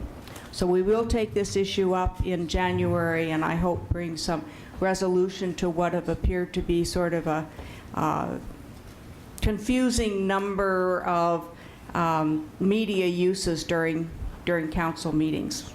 Okay, that's my item. Were there questions on any of the other items? Councillor Bennett and then Councillor Clem. Madam Mayor, regarding information report 7F, Madam Mayor, I move the City Council instruct staff to develop a letter to the United States Postal Service regarding possible closure of area mail processing facility in Salem. Is there a second? Second. It's been moved by Councillor Bennett and seconded by Councillor Clem to direct staff to prepare a letter to the United States Postal Service regarding the possible closure of the mail processing facility here in Salem. Is there discussion? Yeah. Yes, Thanks. Councillor Bennett. Thanks, Madam Mayor. Madam Mayor, this announcement of the possible closure of the area mail processing center out on 25th Street represents the loss of 77 jobs in the community. It represents a dramatic impact, I think, particularly on senior citizens who tend to rely more on first-class mail, particularly for paying bills, for communicating with folks in the community. The resulting closure of our processing facility in Salem means all those letters go first to Portland, then come back to Salem for delivery. Adds to the length of time involved for folks. It really results in people having to kind of rethink their strategy for using first-class mails. For those of our community and business who use the mails for advertising purposes, it just changes completely their strategy and the impact on them in terms of mailing. The list goes, I mean, this is a state, agree or disagree, that developed vote by mail, and all of a sudden we're goofing around with the mail. This proposal from I confine this to the mail processing facility in Salem, but this list goes on. I was reading comments from a bipartisan group of state senators regarding the impact of this on rural Oregon. East of here, one of the communities we share Marion County with, Idana, loses its post office. Primarily senior citizens, more isolated than others. This is a bad idea by the Postal Service. And I think at a minimum, our letter ought to ask the Postal Service and the Postmaster General, if he still has a job when this thing's over, to take another look at alternatives to closing these. I mean, I think each of us have our own story on issues like this.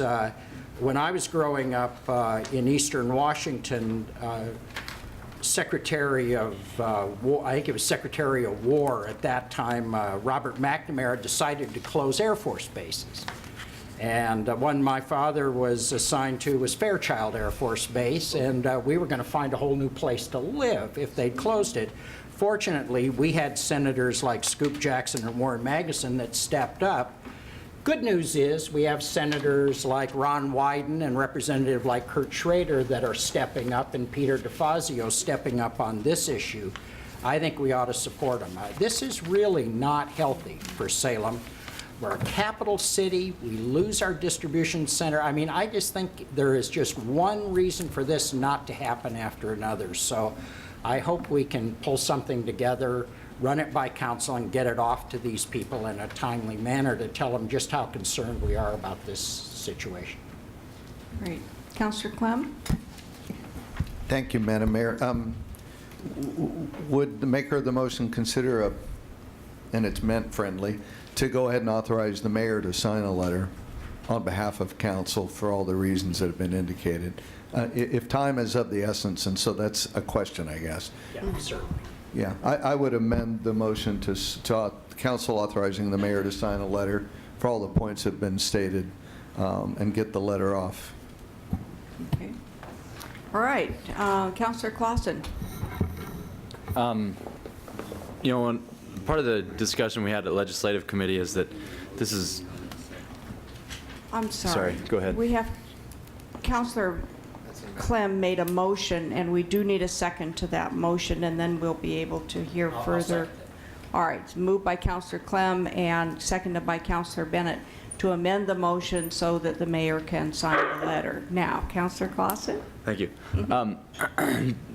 I don't know how big, the discussion was we didn't know how big of a dog we wanted to put in this fight because it's kind of a sticky issue. But, you know, Mr. Scott, Alan Scott put in a good point that we are the capital city, and it is kind of a big deal for how the mail moves around the city. And I guess I don't mind putting in a letter. I don't know that I want the city's telling the post office how they should or shouldn't conduct affairs by any means. So, you know, I don't know. I don't want to go too much in depth, but if nothing else, a letter saying that we would like consideration of keeping it because it's such a good ability for us to have the overnight mail within the city. So I don't know.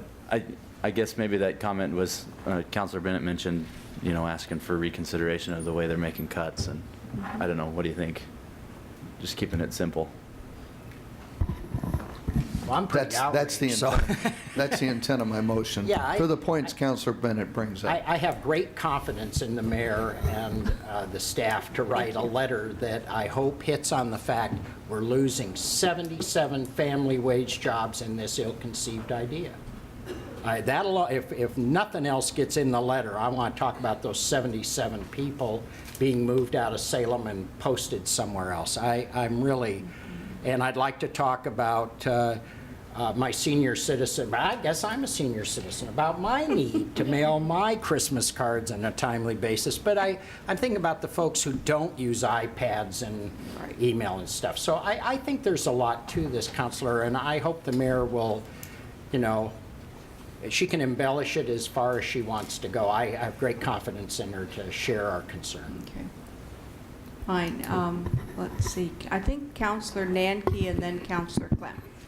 Thank you, Madam Mayor. Yes, and in our meeting, was it just last week? If you look back to when the state was looking at cutting operations significantly, we wanted to make sure that Salem wasn't disproportionately affected with job loss. It sounds like with the Postal Service, we're kind of shooting and taking a very a broad piece. I would support the letter, albeit I do know that the Postal Service isn't a sustainable function the way it operates right now, and there have to be some changes. But that is 77 of our folks right now that would be potentially losing their jobs in the entirety. But that doesn't mean I don't think they should be looking at their business model. So I'm kind of torn, but I'll support the letter to go out as long as we don't get too specific in telling them what to do. And if there's other ways they can do that, we would encourage that. All right. Councillor Clem. Yes, thank you for the comments.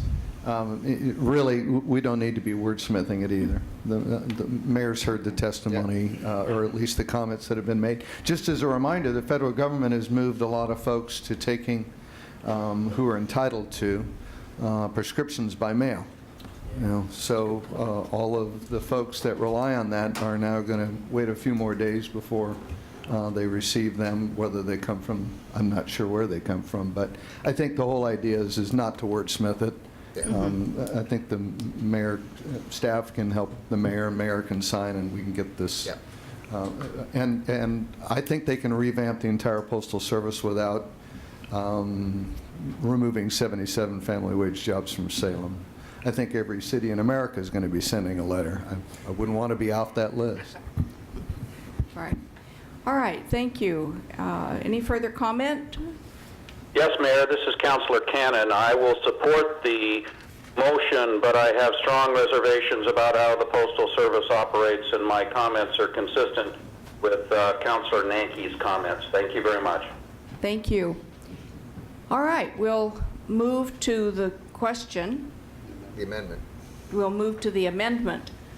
It was amended by the motion by Councilor Clem and seconded by Councilor Bennett to authorize the mayor to send a letter to the Postal Service expressing the concerns and points raised by City Council. All those in favor say aye. Aye. Aye. Opposed, say nay. Motion carries. Thank you. And now we go back to the main motion, which was made by Councilor Bennett and seconded by Councilor Clem. Correct? All right. Councilor Bennett, would you like to speak to that motion? No. All right. And then, is there any further discussion? All right. Then we vote on that motion. As amended. All those in favor of that motion say aye. Aye. Aye. Opposed, say nay. That motion carries. All right. He was proud. Thank you. All right. We have no public hearings this evening. We have no first readings of ordinances, but we have second readings. Would the recorder please introduce the second reading of Ordinance Bill number 3511? Ordinance Bill Number 3511, relating to extending the multiple unit housing tax incentive program, amending SRC 2.800, 2.830, and 2.835, and declaring an emergency. Councilor Tessler? Aye. Councilor Nanke? Aye. Councilor Clausen? Aye. Councilor Dickey? Aye. Councilor Thomas? Aye. Councilor Cannon? Aye. Councilor Clem? Aye. Councilor Bennett? Aye. And Mayor Peterson. I'm sorry. Aye. You can vote for me too, right? You don't need us. All right. That rotating roll call, you know? That ordinance passes. Thank you. And recorder, would you please introduce Ordinance Bill number 3811? Ordinance Bill Number 3811, establishing an agreement with T-Mobile West Corporation for placement of wireless facilities in the public rights-of-way and declaring an emergency. Councilor Nanke? Aye. Councilor Clausen? Aye. Councilor Dickey? Aye. Councilor Thomas? Aye. Councilor Cannon? Aye. Councilor Clem? Aye. Councilor Bennett? Aye. Councilor Tessler? Aye. Mayor Peterson. Aye. All motion carries to enact the second ordinance. Do we have anyone signed up for public comment? No, we don't, and we have no new business. We have no counselors' items. We are adjourned.